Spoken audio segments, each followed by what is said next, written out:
Cape Canaveral, Florida. Man in space. In the nose capsule atop the giant booster is a man on the threshold of a new challenge, waiting for the blast-off that will send him in an orbital flight through space. The blast-off is planned for 7:15 a.m. Houston Standard Time. We're going to have another report. He is not alone. He is all of us in our relentless search for knowledge in the unknown of space. We wait and we watch.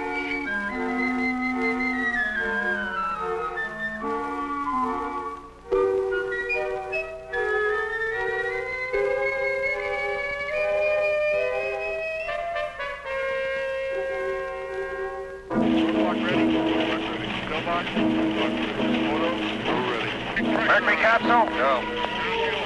All pre-start panel lights are correct. The ready light is on. Eject Mercury umbilical. Oil evacuate. Mercury umbilical is clear. All recorders in the Range operation. Cleared along. Vernier D'Souza. start. We're going to Mercury control. Control the position 10, 9, 8, 7, 6, 5, 4, 3, 2, 1, 0.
The towers of Canaveral give Florida a unique place in the history of man. Moonport, USA, moonport of the free world. From here, man of the Western world will depart on his greatest adventure, a trip to the moon. This cape on Florida's Atlantic coast is so well suited for its role in the space age, it is almost as though it had been destined through the centuries just for this moment in history. It juts out into the ocean like a gigantic launching pad, surrounded by water. It is isolated and secure, yet the spectacular firings can be watched from safe distances. Free and open to Floridians, their millions of visitors, and the whole world.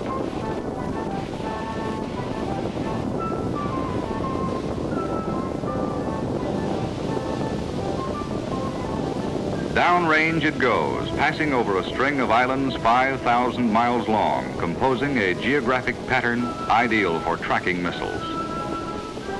The Cape is a huge laboratory where boosters can be safely fired and their performances minutely followed for a long distance. This laboratory, officially the Air Force Missile Test Center, is run by the Air Force in support of the Army, the Navy, and the National Aeronautics and Space Administration. The complicated birds are carefully checked and prepared for flight. Each of the intricate systems is checked out, all systems A-OK.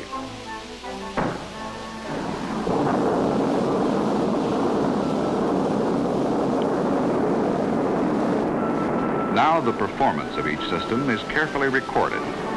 Extraordinary cameras catch the action on film. Radar watches with electronic eyes. Telemetry, a method by which small sensors in the space vehicle send back weak signals to electronic ears, passes detailed information to the recorders. The data is processed for evaluation by scientists and technicians.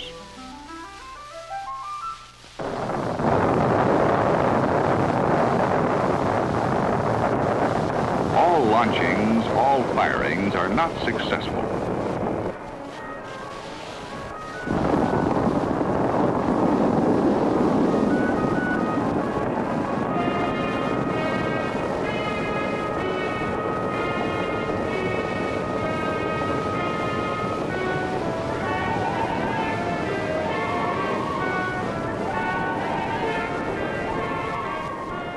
However, the collection of data during malfunction is even more valuable. Each launch yields knowledge. None is just a multi-million-dollar failure. Actually, what goes up, the boosters and missiles, are but a small portion of the expenditure. It takes people to make all systems go, and people mean salaries and buying power. Over 26,000 people are employed at the Cape, directly engaged in the missile and space programs. Thousands more are indirectly engaged. Families more than double the number. Still, many more thousands are needed to provide the services and goods that space workers and their families need. This means a rich and expanding consumer market. Brevard County, site of Cape Canaveral, is the fastest growing county in the United States, more than tripling in 10 years. But the Cape area is more than missiles and the space program. It is still a delightful place to live or to vacation. The space birds are just an added attraction.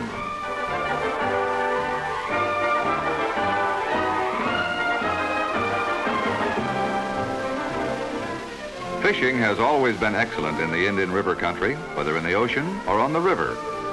Whether the fisherman is a tourist or space scientist, the thrill is the same. All water sports are popular in the area. The Indian River, protected by the long barrier cape, is perfect for safe, sheltered boating. From one of man's oldest modes of transportation to his newest is but a step, here where the impact of space has marked almost everything.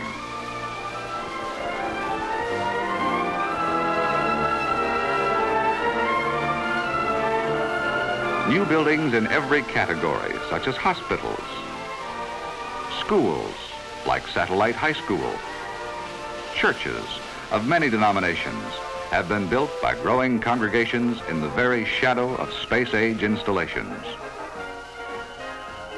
There's the invigorating growing quality of a frontier, but a wholly new kind of frontier, sophisticated, scientific. Its people are young, vigorous, and well-educated. In fact, the greatest concentration of doctoral degrees in the country is found at the Cape. The caliber of personnel for companies like these creates an impact far greater than their number. The space scientists have been responsible for founding an engineering college close by the Cape. Universities throughout the state have stepped up programs to train young people for space and related work. Off-campus courses in technical subjects are made available to space industry scientists through the Institute for Continuing Studies, which has university status. Enrollment in technical colleges at the universities has increased as opportunities for technical employment in Florida have increased. The Engineering and Industrial Experiment Station at the University of Florida does research for Florida industries, including those in the space field. Among many space-related studies at the Florida State University's Institute of Space Bioscience is one on living cells sent into space and recovered for scientific observation. The impact of space extends far beyond the Cape area. It has been felt throughout Florida. Pratt Whitney, near West Palm Beach, is a major facility. Nearby is the free world's largest liquid hydrogen plant, built and operated by Air Products and Chemicals for the Air Force. Florida's largest industrial employer is Martin of Orlando, employing more than 10,000 skilled workers. Plants this size create their own impact by stimulating the establishment of feeder companies. Over 800 smaller Florida businesses supply Martin with everything from components of missiles to services for employees. Industries contributing to the space effort are located from Pensacola to Miami, turning out a variety of sophisticated electronic devices scarcely dreamed of a few short years ago. Tracking devices to trace and record missile behavior, guidance system components for celestial navigation, recorders, computers, tubes, and thousands of other electronic parts. Small companies employing a handful, branch plants employing several thousand, all part of a growing space-age technology in the Sunshine State. Because of the nature of their products, these plants are attractive additions to the Florida scene, and their highly trained, skilled personnel are attractive additions to Florida's population. They earn good salaries, build substantial homes, and raise intelligent young Floridians. New Floridians have created a rapidly growing consumer market, graphically illustrated by the growth in retail food outlets. The number of Winn-Dixie stores in Florida more than doubled between the first launch at Cape Canaveral and the Mercury orbits. Similar growth has been experienced by Publix and other chains.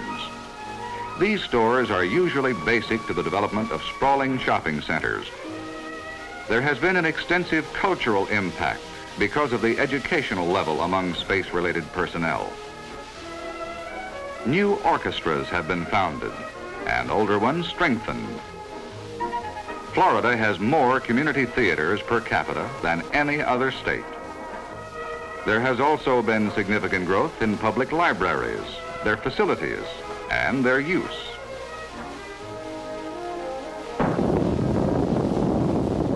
Although Cape Canaveral and the Atlantic Missile Test Range make most of the headlines, it is not the only missile test range in Florida. The Air Proving Ground Center at Eglin Air Force Base in the Florida Panhandle operates the Eglin Gulf Test Range that includes tracking stations along the length of the Florida Gulf Coast. Tactical missile systems such as the Beaumark are tested at the operational level.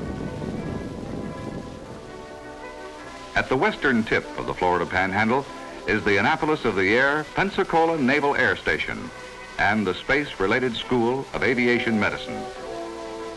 Unusual equipment at the Disorientation Center causes the fledgling astronauts to experience the stresses, strains, and disturbed equilibria of space travel, known as vertigo. The school's work in space programs began long ago. Baker, the astro monkey that journeyed to the edge of space, was trained and still lives in the school's animal laboratory. Impressive as it is, the impact of space on Florida is actually just beginning. The expansions of Cape facilities to accommodate new programs will require 7 times as much land for the Missile Test Center. And on the land will be built facilities of such tremendous size and complexity as to stagger the imagination. Sections of the advanced Saturn will be brought to the Cape on huge barges and then assembled erect in a building over 500 feet high on special mobile gantries. Then doors as tall as a 45-story building will open and the assembled boosters will move to the launching sites. Advanced Saturn and other programs will require additional thousands of workers, first to build and then to operate the facilities. New industrial plants will rise to furnish the boosters, the components, the goods, and the services, swelling jobs related to space probes by many more thousands. All these people working toward that historic day, soon, before the end of this decade, when a giant booster generating millions of pounds of thrust will thunder from Florida's coast, carrying the banner of the United States and the hopes of free peoples everywhere to the moon and beyond.